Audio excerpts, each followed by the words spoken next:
$5 million reparations for black residents not enough, San Francisco officials say.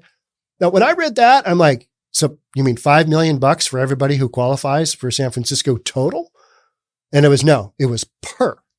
And then I was like, oh, I had to read a CNN article to clarify that. Their title clarified. I'm like, $5 million per. Well, how many people are we talking about?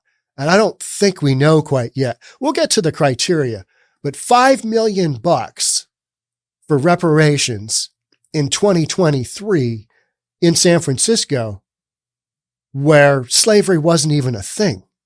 All right. Well, I mean, let's read about it. Let's see what we got going on here. City official from San Francisco, California said the draft plan for black residents to receive $5 million in reparations is not enough for proper compensation. Supervisor Shamann Walton told National Review Tuesday that the $5 million number, which the San Francisco African American Reparations Advisory Committee, man, that is a long name. The San Francisco African American Reparations Advisory Committee. That's 7 words. You need to cut that down. You need to get an acronym in there. They said that they would remedy previous discrimination against black city residents is much less than a lot of the projections that people say black people should receive for reparations here in the United States. I'd love to see the criteria. I'd love to see all right, what's your formula? What's your formula? How are they going to come up with that? Really? I mean, how do we generate that? You know, some things you can generate based on data, like in real estate. You know, you go property income times the multiplier gives you, value, some of those things. But this one, what's the criteria? Especially for people that weren't necessarily slaves, maybe descendants of slaves. All right. Some of my friends, when I start talking about reparations, and if they're hardcore enough, they'll go, reparations for what? For what? And it kind of makes you go, okay, yeah, well, and then you go down the road of, well, this is what city officials are talking about. And they're saying, all right, but that happened so long ago that, yeah, you can Google a lot of the reparations work that's been done and look at the monetary formulas that people have put together. And most certainly the $5 million is a very minuscule number compared to a lot of research that's been done over the past couple of decades, quite frankly, Walton said to the outlet.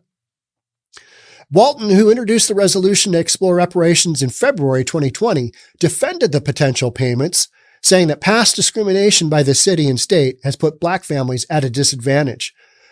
All right. And I would counter that with, we have put so many things in place to try to alleviate whatever situations that have been caused by racism and by slavery in the past. We put so many different things in place to try and level the playing field, right?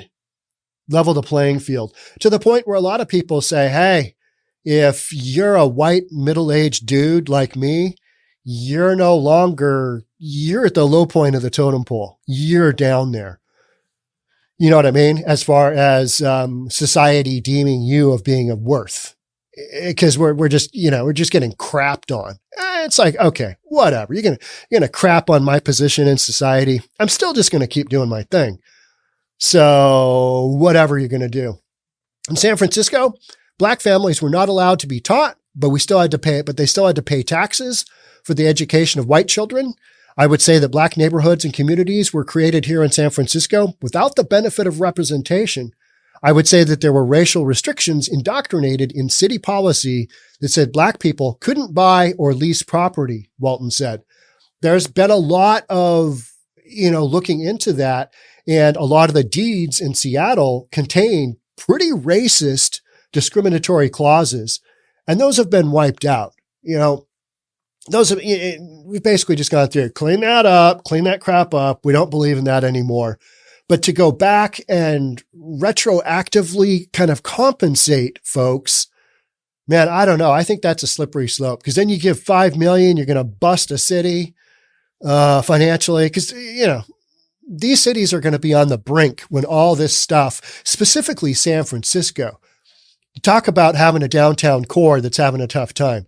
When the tax impact of all the businesses in downtown, all of the people who are no longer working in downtown, when the tax impact of that happens, And that's going to take years to kind of work its way in. This will be one of those things like 4 or 5 years from now, we'll be talking about, well, we're, the reverse of reaping the benefit of the 2020, the whole pandemic. You're having that massively negative impact because you're going to miss out on all that tax revenue. The cities are. And San Francisco and, Seattle is still struggling mightily in its downtown core. Portland, horrible. And those are, hardcore. Bottom line is you're not going to have money. You're not going to have money for this. So you can talk about this all day long, but if it's not in the budget, do we go down does San Francisco go down the federal government way of, all right, well, 31 trillion isn't that much. I mean, we can always just raise things a little bit more. We're only mortgaging our, children's children. Let's throw in another generation there. Let's mortgage their future as well. California was not a slave state when slavery was legal in the United States before the ratification of the 13th Amendment. Okay. So, one of the things I always remember my dad saying is that when the Civil War was fought, Seattle was an Indian territory. Indians, Native American Indians. So it's kind of like, all right. So, there wasn't a lot of that Civil War action going on. We weren't really fighting that war here. We were fighting different wars, different battles, but we've always been fighting different battles. We're always fighting battles. That's kind of what mankind does, right? We just battle. There's never going to be peace. Kiss that goodbye. World peace. Good luck with that. That's my kind of view. People are always going to hammer on each other because it's kind of the nature of man. Critics have railed against San Francisco's proposed reparations. Talk show host and former California gubernatorial candidate Larry Elder called the proposal, "This is good." I thought this was very well said. The extraction of money from people who were never slave owners to people who were never slaves. Never slave owners, money, people who were never slaves. Larry Elder during an appearance on Fox News. Larry Elder, I like Larry Elder. I think he calls it the way it is, and he takes a lot of crap. I don't follow him a ton, but I don't follow, a lot of folks on Fox News a ton either. I know you guys don't either. Some of you, more so than others, but you got to, you can only take Fox News for so much of your news intake. And then you got to figure out some other sources. Maybe it's news for reasonable people. I don't know. The committee proposing reparations has said eligible people would have to be Black adults. Okay, here's our criteria. Black adults who follow certain criteria, requirements including having been born in or migrated to the city between 1940 and 1996. All right. Okay. Why? I mean, there's got to be a reason why that criteria is picked, but it doesn't say. Proof of residency for 13 years. Okay. All right. So you want people to, what if you're like 12 years? Am I going to miss out on my $5 million if I've only been here 12 years and 11 months? You don't qualify. Well, maybe I'll catch it on the next reparations. It's so arbitrary. And being a descendant of a slave in the U.S. before 1865. All right. How many people can prove that? I mean, I'm just asking. I'm not trying to be negative. I'm not trying to combat this whole thing. I'm more questioning. Being a descendant of a slave in the U.S. before 1865. Do we have records? I mean, do people have records? Yep. Descendant here, slave. How do you prove that? I mean, what kind of documentation will you submit for that? And maybe I'm just being, a moron and I don't know because I don't know. But this kind of criteria, I'm kind of thinking, all right, do you know what your descendants were doing prior to 1865? I mean, I can kind of work it back, but that's because my grandma was just huge on the whole history thing. I can't tell you how many family events I sat through where we learned the history of the Poppletons or, the Mayhews or these families that, Illinois, settled in Rockford, which is now one of the most dangerous cities in the United States. Sorry, Nana Grace. It's my grandma that passed away during COVID, passed away by herself in a bed, with nobody around her. That's one of those things that pissed me off about COVID. Terrible way to go. Terrible way to go. And that happened to a lot of people. And that sucks. I don't want that to happen to me. So when I get to the age where, kids have put me in a home that's got more freedom. That's what I say. But by then, will I know? Will any of us know mentally? I don't know. Maybe. All right. So that's where we sit. When I saw this, it was 5 million and I'm like, okay, but I've seen other proposals that were like 360 grand a person. So there's this massive range of what the actual dollar amount of reparations should look like. Is this ever going to happen? Are we ever going to make this happen? I don't know. Seems pretty sketchy, right? I mean, it just seems like it kind of seems like Biden's forgiveness on the student debt. Is that ever going to happen?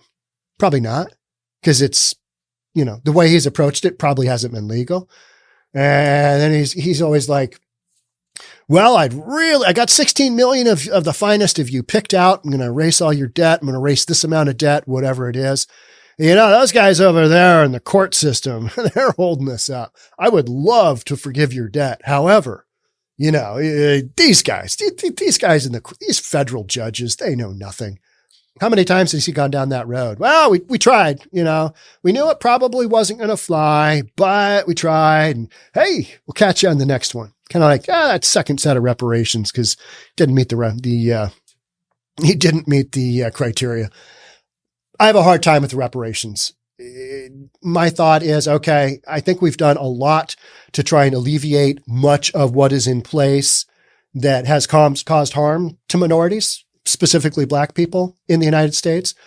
I think you've made, access to college education, access to grants, access to mortgages. We just came out of the Great Recession, which was based on a mortgage meltdown. And now we've got zero down low interest mortgages available for people who qualify. We're doing it. It feels like everything's been bent over backwards to make this happen. So now we're going to, city of San Francisco is going to hand out chunks of 5 million. All right. Does this make sense? To me, it doesn't. But you might also say, hey, Sean, look at you. You're a white dude. You shouldn't have any say in this. Okay. But I do. And I just gave it to you. And here we are.